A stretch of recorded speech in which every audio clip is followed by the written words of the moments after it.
In this culture, we have never had one authority to spread spiritual process, because this is the only culture on the planet without a religion of its own. So Hindu is essentially that culture which was born out of the river Indus is called Hindu. So it's a geographical and cultural identity, never was a religious identity.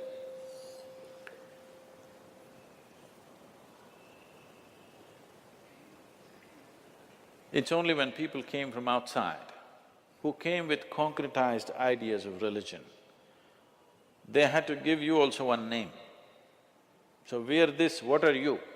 We are all over the place. They couldn't understand that, you must be something. In the same place, a million things existed together. In the same house, if you are a family of five of you can worship 5 different gods and have absolutely no problem about it. We didn't even think it's a problem till people came from outside and told you our god and your god. Till then, we did not even think it's a problem. You could be worshipping this god right here, I could be worshipping that god right there, another could be sitting with eyes closed, another could be singing, another could be dancing, but we still thought, it's all okay, everybody can do their thing. So there has never been a religion in this land. We have 33 million gods and goddesses. That happened when our population was 33 million. Now we are 1.2 billion, but we lost our creativity.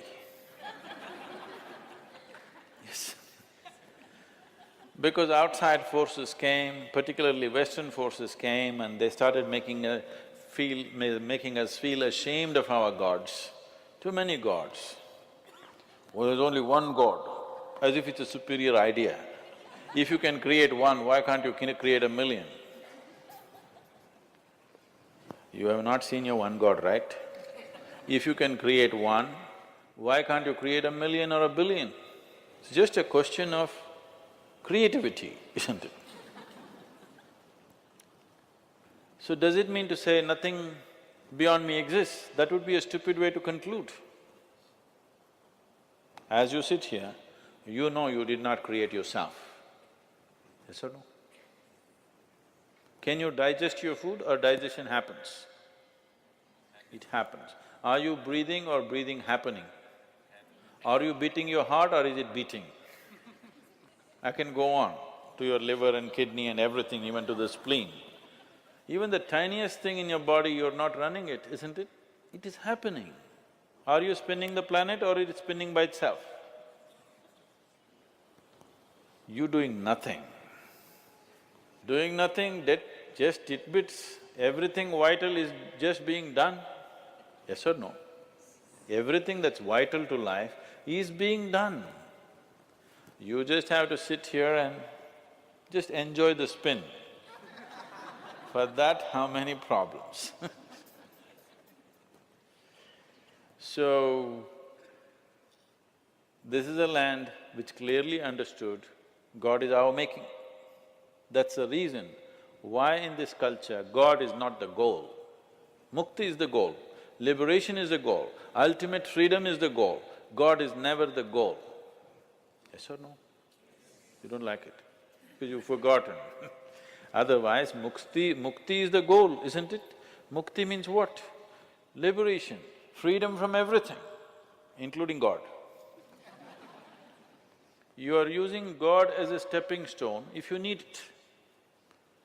You can grow with God or without God. This is the only culture on the planet where in any of our Indian languages, there is no word for a heretic, because we never thought anybody is a heretic. We never imagined that there can be somebody like that, because we did not have any established belief system. Everybody can do their own thing. Most plural and democratic process for thousands of years. So, the spiritual movements were started for human liberation. This is not about God. Nobody in the planet, no human being is interested in God, please understand this. People are interested in God because they believe He's a solution for their life, isn't it? Yes or no? You think if you go to God, all your problems will go away, your health problem will go away, your mental problem will go away, wife and husband problem will go away, you can pass an examination without studying, you can succeed in business without working, so many things, incredible things. But it's about you, isn't it? Yes or no? It's about you. So when it's about you, we were straightforward enough to address it straight. We said, this is about our liberation, this is about our well-being, this is about our ultimate well-being, not just immediate well-being. So this is a culture which looked at it this way. So it is a complex array of spiritual movements. Many have died, unfortunately.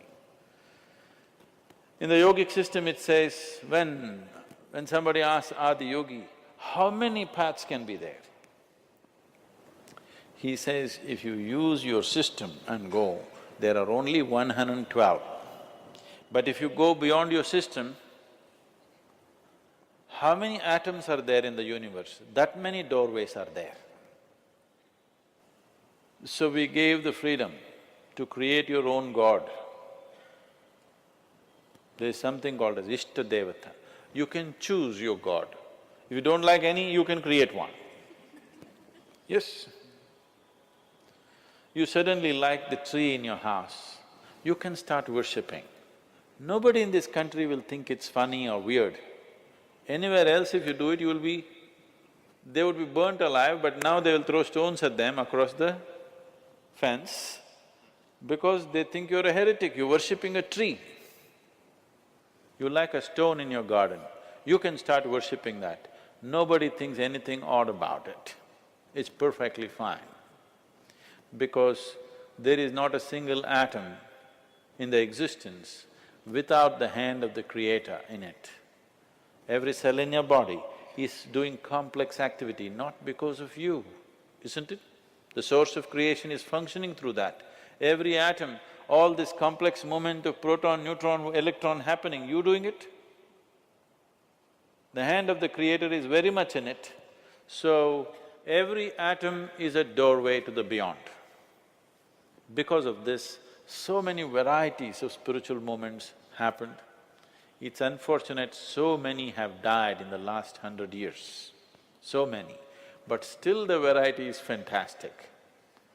How many of you been to places like Kumbh Mela and things like that? You been to Kumbh Mela? The big one that happened in Allahabad, have you been to that?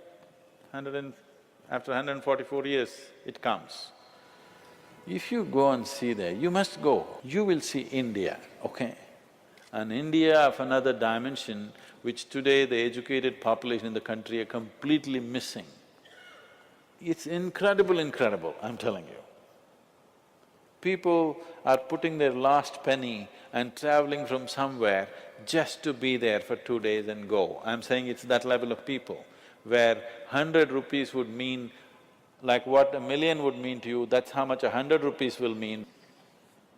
That kind of people, putting everything that they have, they come with their families just to be there because somebody has told them on that day if you take a dip, you will attain mukti. Not that you'll see God, not that God will come and give you a heap of gold, you will attain mukti. Still, 800 million people in this country are actively seeking liberation, knowingly or unknowingly. It's an incredible thing, nowhere else on the planet there is such a phenomena happening that there are human beings longing to go beyond their present level of existence, consciously. Nowhere else such a thing has happened. When Mark Twain visited India, he spent 2.5 to 3 months in India. There's a book about his travels. Along the equator, he traveled around the world. So, he said, anything that can ever be done, either by man or God, has been done in this land.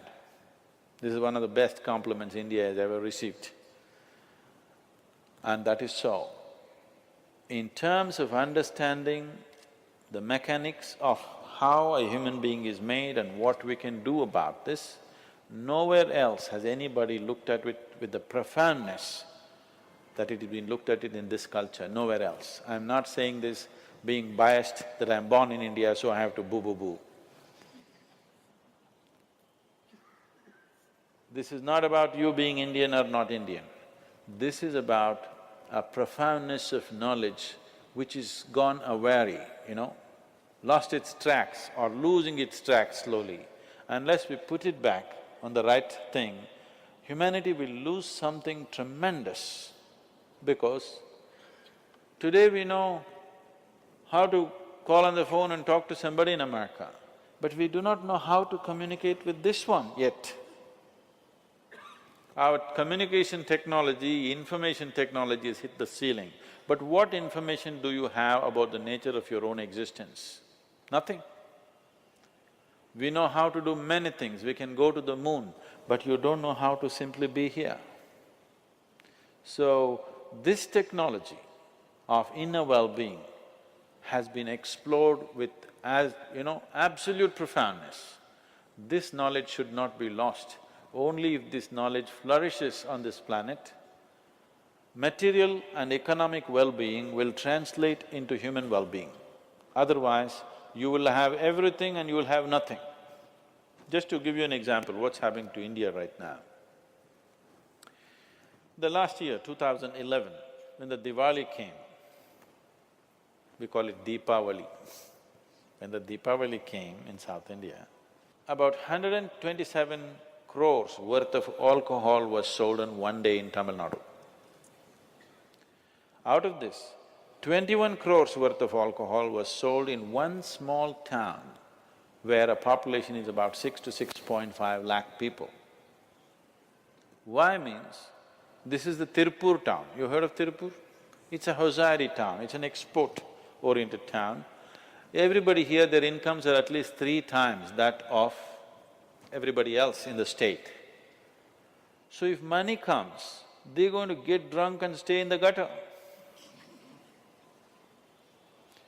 42% of the Tamil Nadu's population is going diabetic. So if money comes, you will buy disease. So if economic well-being does not translate into human well-being, it's meaningless. Moving from poverty to affluence is a hard journey. Whether it's for an individual or a society or a nation, it is a hard uphill task. After you get there, the deception of it, you work hard all your life and get there, and all you get is a disease. All you get is addictions, all you get is misery, all you get is broken minds, all you get is stress. It is a great deception. So when people achieve economic well-being, human well-being also should happen. If this has to happen without an element of spiritual dimension in them, it cannot happen. They may be following an organized spiritual process, or by themselves they might have found something. But without an element of spiritual process, there is no way anybody can translate economic well-being into human well-being. This must happen. As economic development happens, it is very important parallelly, spiritual possibilities are widely available to every human being. Otherwise, life will deceive you in such a bitter way